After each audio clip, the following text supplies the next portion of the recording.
Pulso Ciudadano. Edición especial.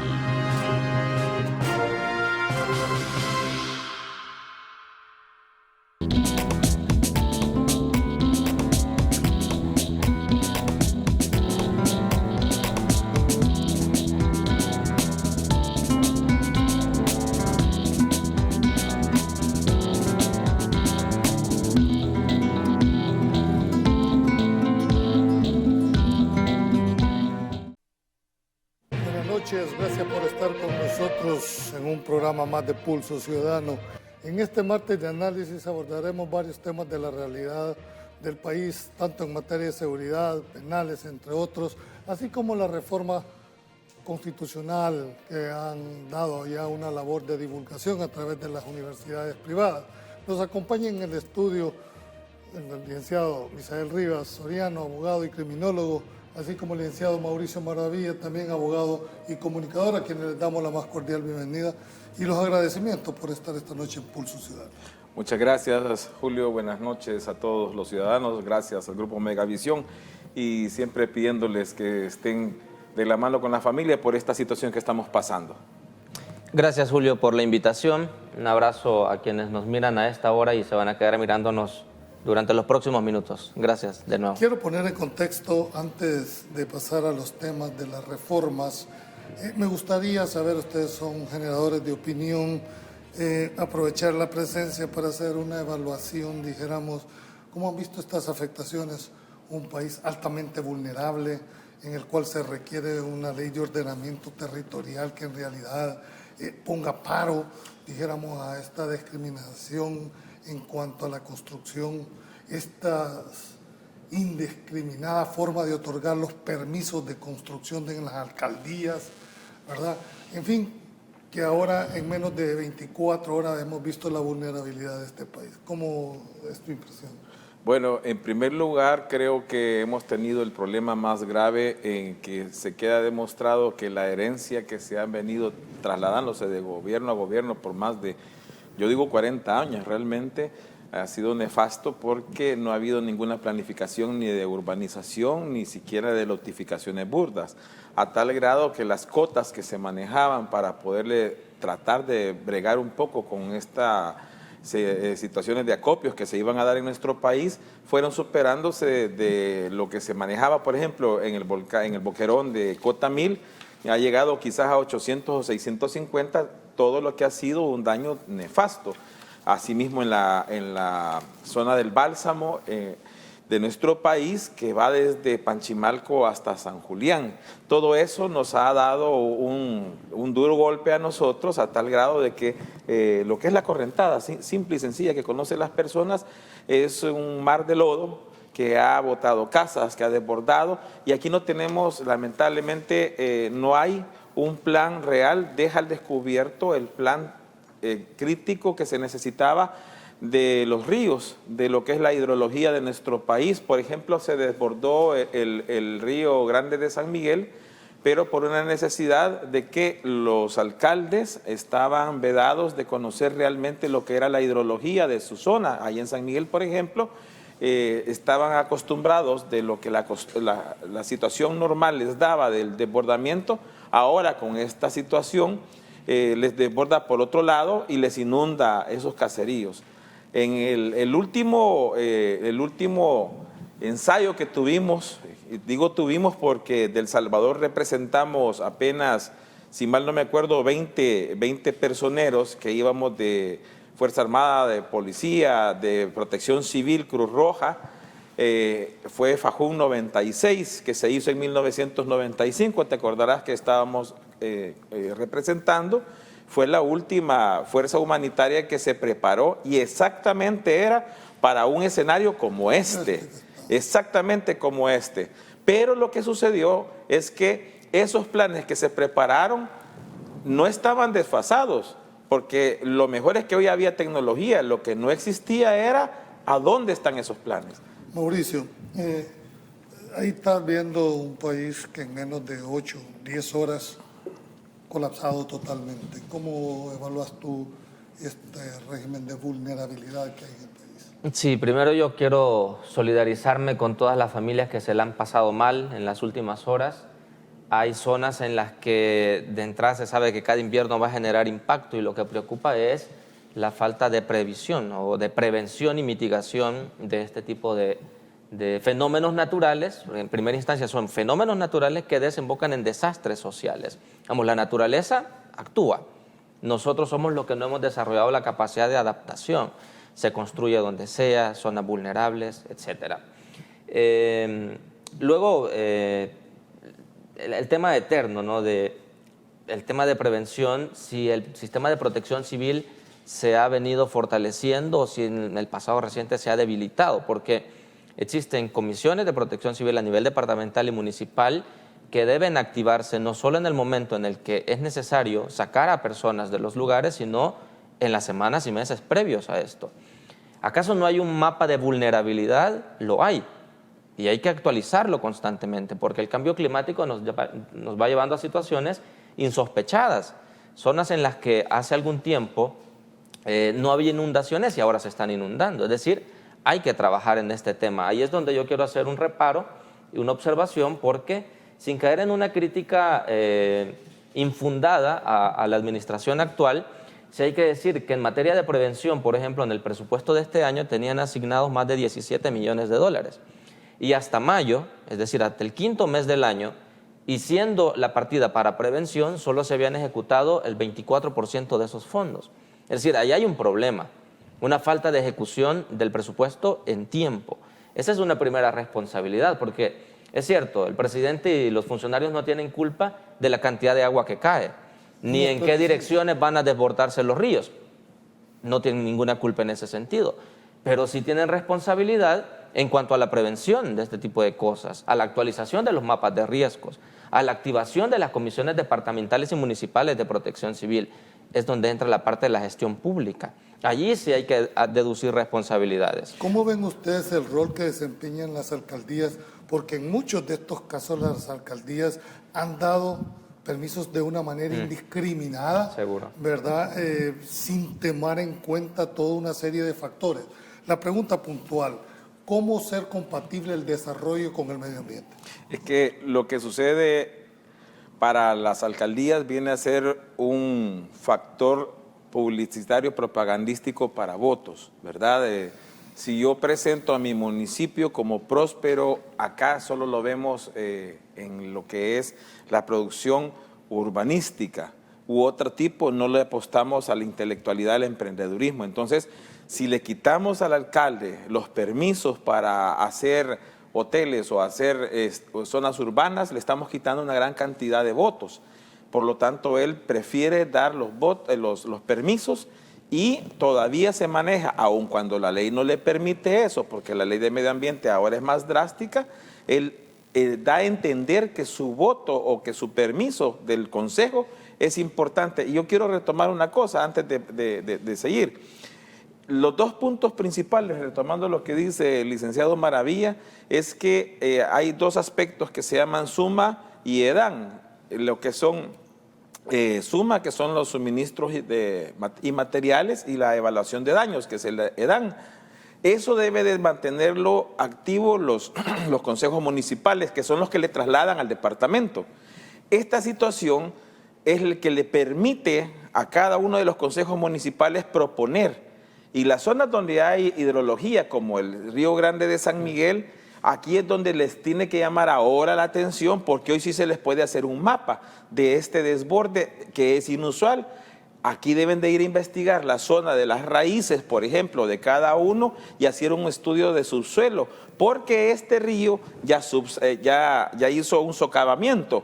Y esto lo digo con autoridad porque allá en 1995, tengo que decirlo, tú me mandaste a estudiar esto y me tocó estudiarlo, y ahí es donde nos graduaron de Dan y Suma. Pero el licenciado hace un planteamiento, dijéramos, si bien es cierto, el gobierno no puede predecir, dijéramos, a dónde va a ser el fenómeno. Él apunta y dice, miren, no hay una ejecución presupuestaria para efectos, dijéramos, de prevención. Eso fue el planteamiento básicamente. Sí. ¿Compartís tú el tema este? Es que a este punto le ha dado ahora una nueva perspectiva para el futuro. Es a partir de hoy, porque El Salvador se daba una situación normal. Como yo te decía, hace 27 años nos preparamos y el escenario se dio. ¿Te acordás cuando estuvo el caso con el presidente Tony Saca de un famoso huracán que venía y que en las costas decidió, bueno, no decidió él, sino que se evadió y se fue por todo el Pacífico? Vaya, ese fenómeno no nos permitió hacer este punto de deflexión de El Salvador. Ahora sí se dio. Esto es lo que se espera. Esto es como para los sismólogos estudiar el terremoto que ellos esperan. Entonces, es el mismo. Ahora sí viene que van a poder ellos hacer exámenes y nuevo mapeo. Lo que dice el licenciado es cuando alguien tiene sus mapas para poder estudiar, pero estos son nuevos mapas, esto no se puede haber previsto, porque este fenómeno fue único en el país, no lo habíamos tenido. Compadre.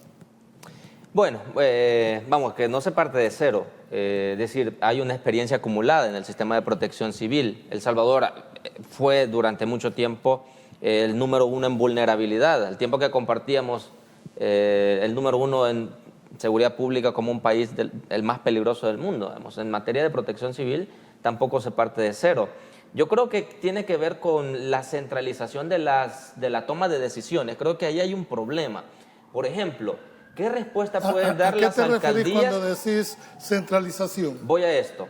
La existencia de la Dirección de Obras Municipales, que centraliza todos los recursos que antes estaban descentralizados en las municipalidades y que les permitía a estas responder de manera más oportuna. Ahora hay que hacer todo un trámite, toda una tramitología hasta llegar a la DON, y esa centralización de la toma de decisiones provoca esos problemas en el territorio. Ahí hay que poner atención en esto. Además, no es un tema tampoco de falta de recursos, porque el FOPROMID, por ejemplo, tiene para este presupuesto, para este año, 400 millones asignados, un fondo de emergencia. Y habían quedado 200 millones de un remanente en el tema de pandemia, es decir, hay 600 millones ahí disponibles. Es decir, plata había. La forma en la que se ejecutan los planes de prevención están siendo el problema. Es aquí donde volvemos a caer en el tema de quiénes toman las decisiones, quiénes implementan las políticas públicas o quiénes diseñan las políticas públicas en este tema. A mí me parece que hay una responsabilidad allí en la administración actual en cuanto a la falta de prevención. Es que yo voy a insistir en esto. Es decir, yo insisto, no es culpa del presidente, ni de los diputados, ni de los ministros la cantidad de agua que caiga. Eso no está en las manos de nadie. Pero sí los planes de prevención.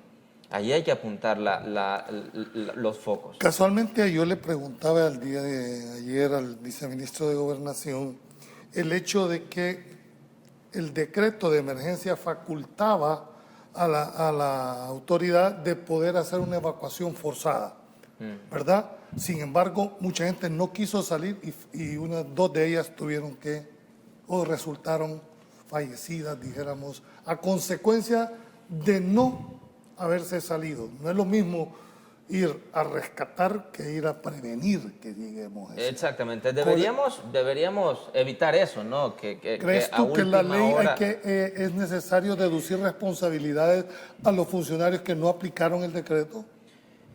Bueno, es que yo diría que es muy fácil decir desde un set de televisión, por ejemplo, la situación de una persona que con mucho esfuerzo ha hecho su patrimonio y que aunque tenga la lluvia enfrente y le digan, mira, aquí hay mucho riesgo, decir, ajá, pero ¿quién me va a cuidar mis cosas? Entonces la gente tampoco es que tranquilamente se marcha. En el caso de los niños que no puedan decidir por ellos, claro. Y que te diga o el adulto, no pueden salir. ¿Por qué? Porque es entendible la posición. Sí, el tema de la autonomía de la voluntad, por ejemplo. Exactamente. Pero está el otro principio del interés superior del menor, ¿no? Entonces, correcto, en un caso así, bueno, usted ya como mayor de edad es dueño de sus decisiones y si usted se quiere quedar, pues... Pero ¿y en los menores de edad? Exacto, a los niños por el interés superior del menor, pues me los llevo, ¿no? Y los resguardo. Es decir, el Estado tiene que hacer uso de este tipo de mecanismos, digamos, son herramientas legales que están ahí. Así que bueno, digamos que en este caso, insisto, no se parte de cero, porque recién tuvimos hace unos meses la tormenta Bonnie y nos generó también otra serie de problemas, ¿no?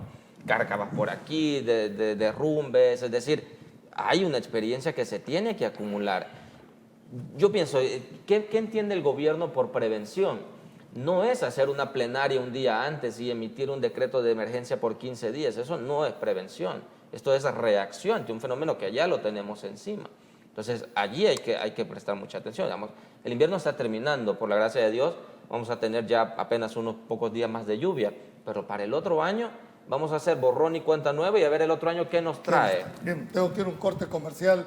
Ya en la segunda parte entraremos de lleno a lo que son las nuevas reformas, tanto procesales penales como las reformas que se han planteado en este momento, incluyendo las constitucionales. No nos cambie, ya volvemos.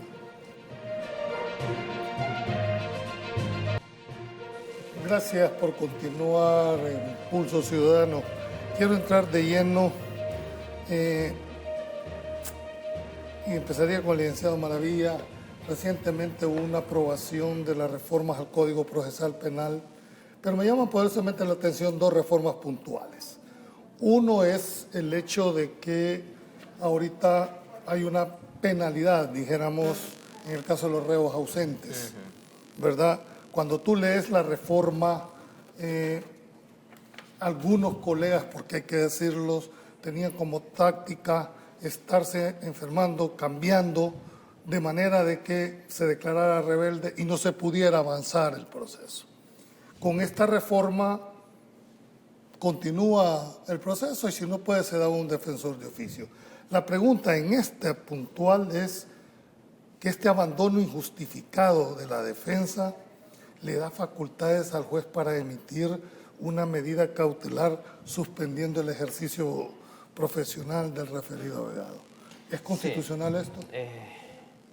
Bueno, es un debate interesante. Yo no me atrevería a responder de manera tajante, ¿no?, sobre la constitucionalidad de esto, pero lo que sí llama la atención es que, vamos, se pretende corregir un problema que existe en los juzgados y tribunales, la litigación temeraria, ¿no? Es decir, abogados que o se enferman, digamos, intentan justificar cada vez ahí con incapacidades que no una pueden estrategia llegar. Para... A veces incluso dicen, mire, yo venía para acá y se me pinchó la llanta del carro, entonces ¿cómo le hace que acredite eso? Dice, no, es que la cambié en el momento, no pude venir.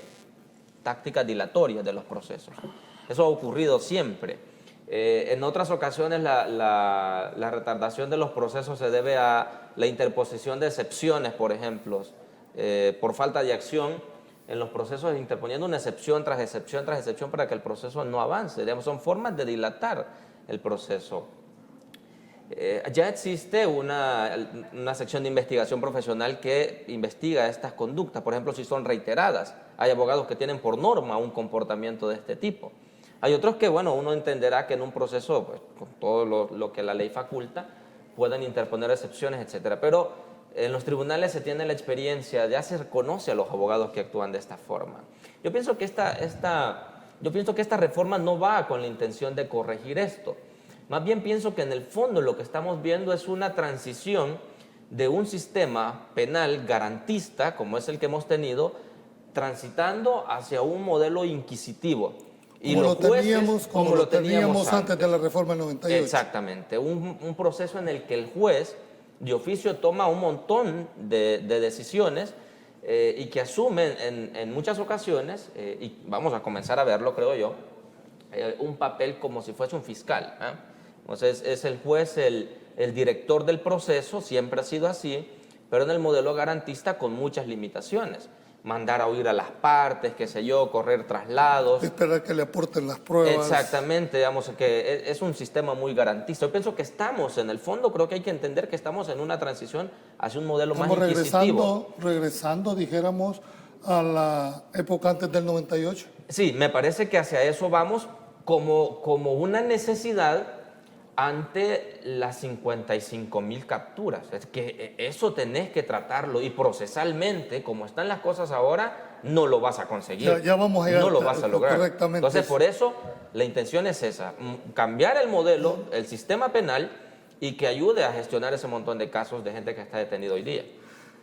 Es interesante el planteamiento que hace. Yo me recuerdo en el 98 cuál fue la filosofía de establecer un código penal para América Latina, un código penal tipo, es decir, una homologación, sí, homologar todas las legislaciones penales y pasábamos de un régimen inquisitivo, era el juez, creo que tú has de haber estudiado con el Código Procesal, sí, el anterior, el anterior, y pasamos a un régimen más garantista donde el imputado tenía muchísimos derechos. ¿Compartís tú el criterio que estamos regresando al 98 a volver a un régimen más inquisitivo, darle más herramientas para que el juez sea el que investigue, pero que a la vez sea el que juzgue? No, yo no lo comparto del todo por una razón. Yo soy litigante, ¿verdad? Y yo sí me enfrento con, no un juez, ¿verdad?, sino que yo me he enfrentado a jueces a nivel nacional. Hace poco estuve en La Unión, he estado en San Miguel, he estado en Santa Ana, en San Salvador,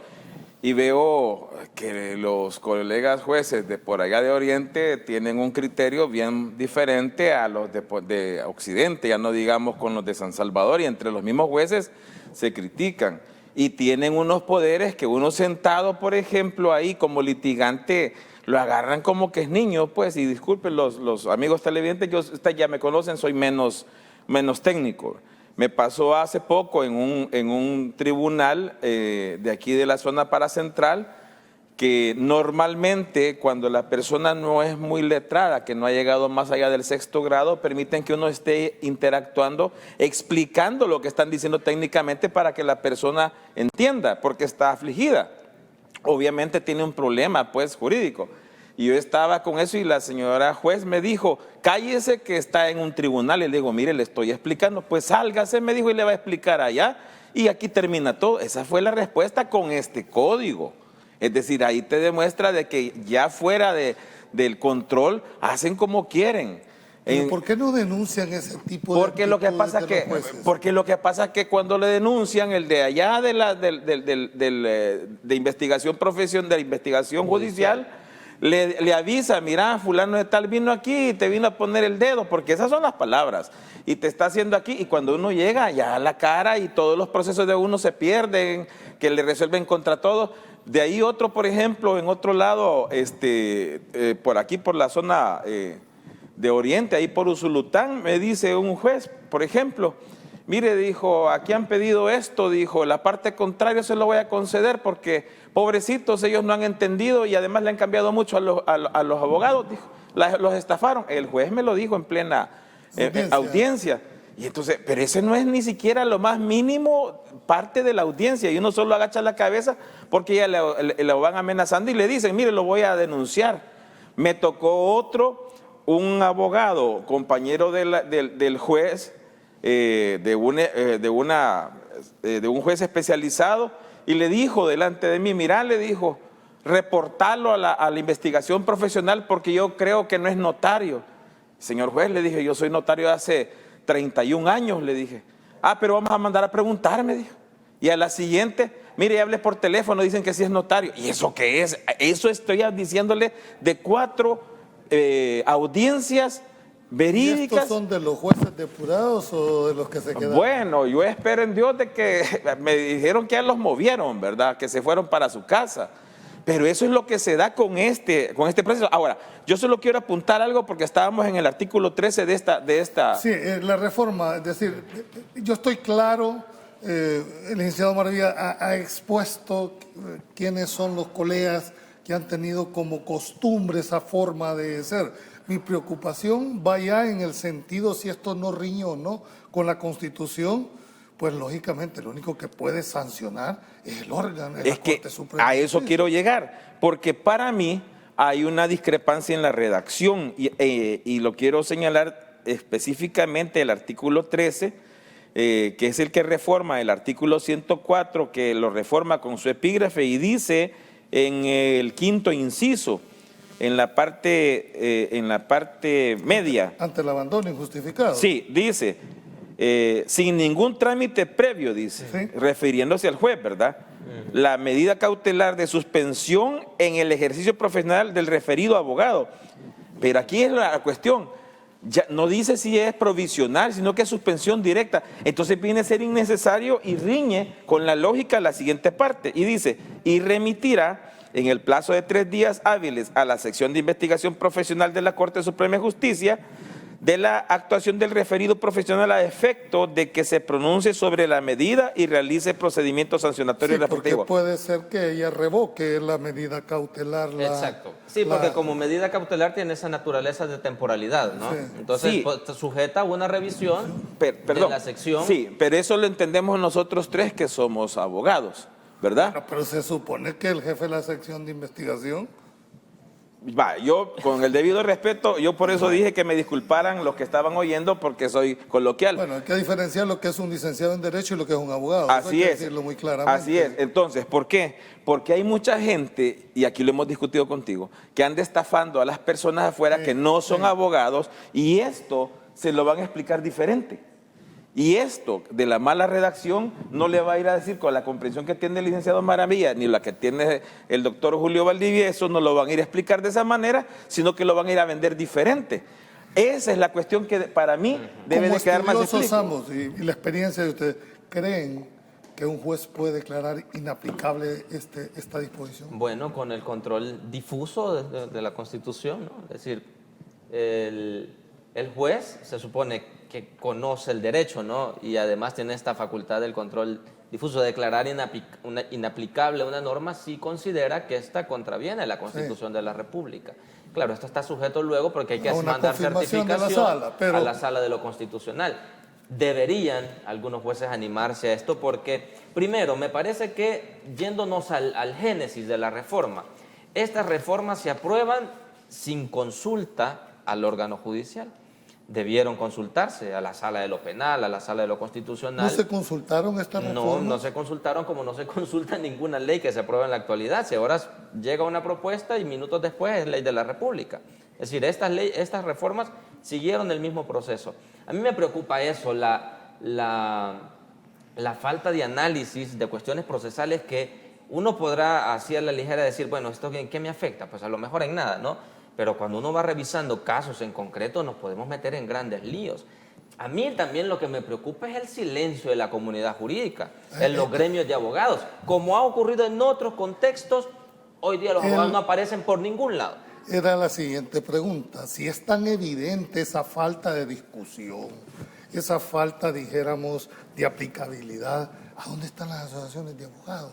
Que son los llamados en primer término a ser los garantes de un Estado de Derecho. Lo que pasa es que se han ido a la politiquería y andan ahora, a mi manera de ver, ¿verdad? Y esa es una apreciación muy personal, se están acuerpando a hacer idea política y están agarrando bando político en cuanto en estas cosas tan específicas que le dañan a la población salvadoreña debería haber pronunciamiento jurídico totalmente apegado a derecho y no político, porque cuando lo hacemos político abandonamos lo que es la base legal y la base constitucional. Finalmente, para terminar esta última parte y entrar a la segunda del régimen de excepción, hay otra disposición y quisiera, porque la vez pasada tuve aquí una discusión con otros dos colegas, el artículo 24 de la reforma, si ustedes lo tienen ahí, es una disposición transitoria y habla que los procesos penales que a la entrada en vigencia del presente decreto se encuentran archivados por haberse declarado rebeldía deberán continuar su trámite. La pregunta puntual, ¿no riñe esto con el artículo 21 de la Constitución, que las leyes penales no tienen efecto retroactivo? Claro, cuando... Pero es que me dijeron los colegas, es que estas son leyes procesales, no son leyes sustantivas. Pero la literalidad de la Constitución es otra. Quisiera ver cuál es la opinión de ustedes. Sí, a mí me parece que estos también son artículos, son reformas con dedicatoria. Es decir, primero, por ejemplo, la reforma al artículo 10, de que los procesos podrán continuar sin la presencia del imputado. Vamos, aquí hasta en las declaraciones de los diputados dijeron, sí, esto puede aplicarse a Sánchez Serén y Mauricio Funes. Una clara intención, ¿no? Por ejemplo, en esos casos. ¿Crees que hay selectividad? ¿Crees que hay selectividad? Hay una selectividad, en el derecho penal siempre hay selectividad. Siempre. Pero hoy está más evidente, más marcada. Me parece que eso no tiene discusión.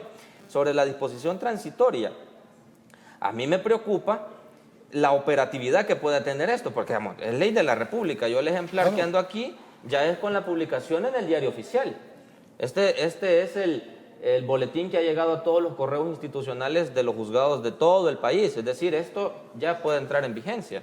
Entonces, el problema con el que se van a topar los juzgados si comienzan a hacer esto, todos los que están archivados ahora pueden continuar el trámite. Es decir, en la operatividad es un lío. Entonces, ¿acaso eso no va a tener selectividad? Todos los casos que están archivados se van a sacar, o algunos en específico. Es decir, allí entramos en una cantidad de problemas operativos del sistema de justicia, los operadores de justicia, entramos en un problema grave. Pero yo vuelvo al tema, es que estas cosas tienen que discutirse. Claro, no se discuten primero porque es una característica de la Asamblea Legislativa actual aprobar todo lo que viene de Casa Presidencial. Y segundo, porque tenés ya encima el cumplimiento de los plazos de las personas que fueron detenidas con el régimen de excepción. Entonces, necesitas dar una respuesta procesal, porque tal como está la legislación procesal ahora mismo, no le vas a poder dar salida a todos esos casos. Ya tenemos participación, dice el licenciado. Recordemos que algunos abogados hacían esto como estrategia para poder retrasar el proceso de pandilleros. Yo veo muy bien esta reforma, ya que también antes los pandilleros salían con facilidad, a veces por falta, entre comillas, de prueba. Pero todos sabemos que antes se llevaban aquellas malas prácticas que buscaban la manera de que los pandilleros salieran libres. Como dice aquel dicho, money talks. Ahora vemos con buenos ojos todas estas reformas. Yo quisiera opinar sobre esto. Vean.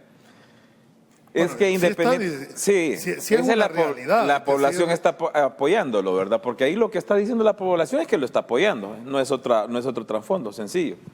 Aquí dice, buenas noches, solo pregunto si estas reformas que se han hecho es más que todo para juzgar este número de criminales lo más pronto posible sin darle muchas vueltas para dejarlos libres y así garantizar que funcione el régimen. No, es que no es para dejarlos libres, esto es para que el sistema dé una respuesta, ¿verdad? Y esto no es solo para el régimen, porque no es que diga para el régimen tal cosa, esto es no para... No lo iba a decir en ningún momento, no, tampoco iba a ser tan evidente. No, yo no estoy diciendo eso, estoy contestando lo que dice el señor. Esto es para todos los salvadoreños, eso es para que entendamos de esa manera. Y en el caso del artículo 24, yo creo hay una cosa muy sencilla. Acá la población está necesitada que se le siga explicando y que siga entendiendo, porque el problema más grave tampoco es los que están aquí, porque estamos lo viendo a este punto. Y aquí a 5 años. Tengo que ir a un corte comercial, pero en la segunda parte yo quiero aterrizar básicamente por los precedentes que esto significa, el hecho de darle retroactividad o no a una ley en materia penal. No nos cambie, ya volvemos.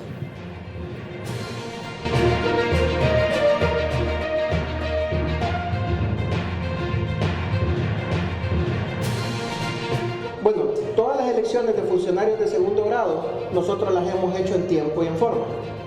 Ya hay un dictamen de la Comisión de Política, de la que soy parte, y ya va a ser el pleno que se decida. Pero les prometo que en tiempo y forma va a ser escogido este funcionario esta semana. Muy bien. Gracias compañeros.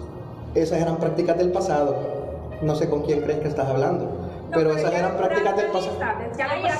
Esas eran prácticas del pasado. Dejamos contestar al funcionario, así pueden tener su respuesta. Esas eran prácticas del pasado. No sé con quién crees que está hablando. Nosotros vamos a pasar la lista al pleno y va a ser el pleno el que decida. Bien, finalmente, bueno, aquí son interesantes las argumentaciones fuera de cámara. Para ya cerrar el tema, ustedes no son del criterio de que esto pueda lindar.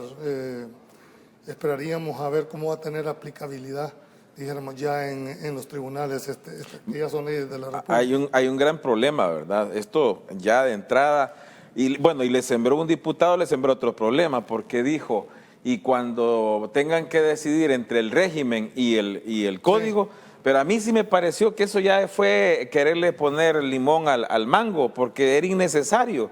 Porque no, si media vez está el régimen de excepción, esto pasa a un lado. Ahí dicen, buenas noches, precisamente por estas actitudes prepotentes de algunos jueces fue que se decidió mandarlos a descansar a sus casas.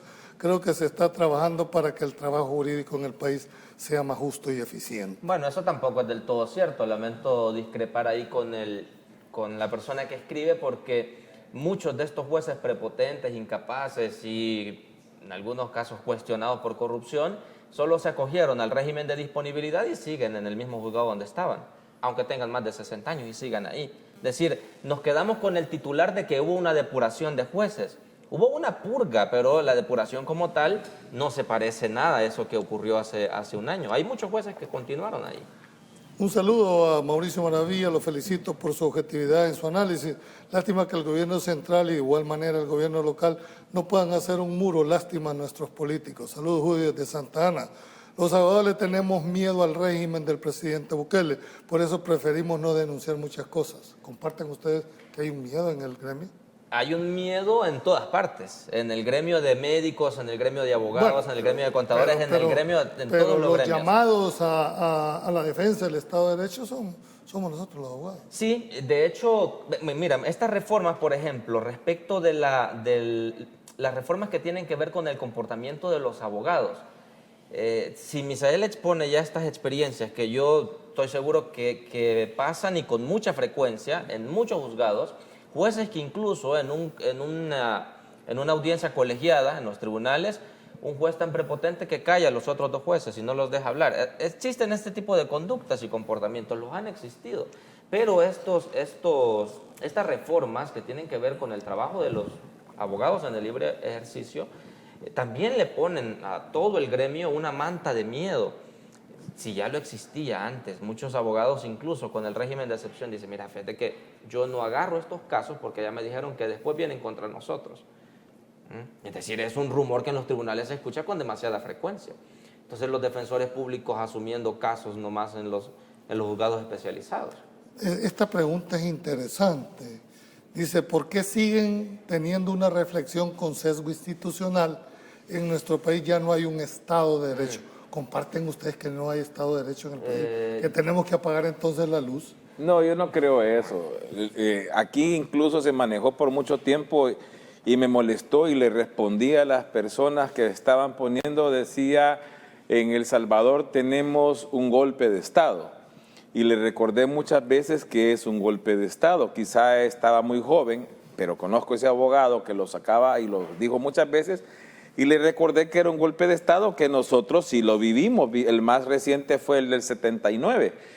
Lo que hubo acá fue que se votó y se le entregó la Asamblea Legislativa a un partido y la presidencia o el órgano ejecutivo al mismo partido. Eso es lo que dio. Y teniendo el control, ellos hicieron las reformas que han querido. Entonces, eso no es un golpe de Estado. Aquí lo que hubo fue una respuesta del pueblo con el voto. Y le digo, y si no te gusta, ahí viene la otra votación en el 2024. Y es donde se debe dar la respuesta, pero no hay que andarle diciendo a la gente esto, máxime si tiene capacidad económica de irlo a pregonar fuera del país, porque no es cierto. Bueno, es que se entiende que el Estado de Derecho es el sometimiento a las leyes. Pero las leyes cuando nacen, digamos, no solo con la legitimidad que le dio a los diputados el voto mayoritario, es decir, nadie discute que la bancada Cian llegó ahí con el voto de la gente, eso nadie lo discute, o que el presidente ganara en primera vuelta. El origen legítimo de su cargo no está en discusión, pero la calidad democrática no se mide por la forma en la que llegaste al puesto, sino por lo que haces cuando estás en él. Y aquí están saltándose todos los principios en materia constitucional, en materia procesal, de garantías procesales, están saltándose todo. Y un Estado de Derecho tiene que apegarse no solo a la ley vigente, sino también a los principios, a la doctrina, etc. Pero ese es con esta ley, porque tenemos que ver todas las demás leyes. Buenas noches. En diálogo con Ernesto López se discutió eso hace unos días, pero se decía que lo retroactivo es solo en beneficio del acusado. ¿Qué opinan los invitados? No es así. Si es que la ley está dado... Primero hay que leerla bien, no es solo el beneficio a un punto, hay que leerla como dice porque ahí hay artículos que especifican muy bien. No, lo que creo que se está refiriendo es que el artículo 21 de la Constitución habla que las leyes no pueden tener efecto retroactivo salvo en materia penal cuando la nueva ley es favorable al procesado, ¿verdad? Y en materia de orden público, creo que eso es lo que estaban planteando. Sí, pero vaya, si hoy día se anda justificando que la reelección es constitucional, como no se le va a dar vuelta a otro artículo que sea tan claro como este, y que no está escondido, el artículo 21, las leyes no pueden tener efecto retroactivo, salvo en materia de orden público y en materia penal, que es esto que nos ocupa, cuando son favorables al delincuente. Y aquí viene el tema ya criminológico, digamos, como Misael es experto en este tema.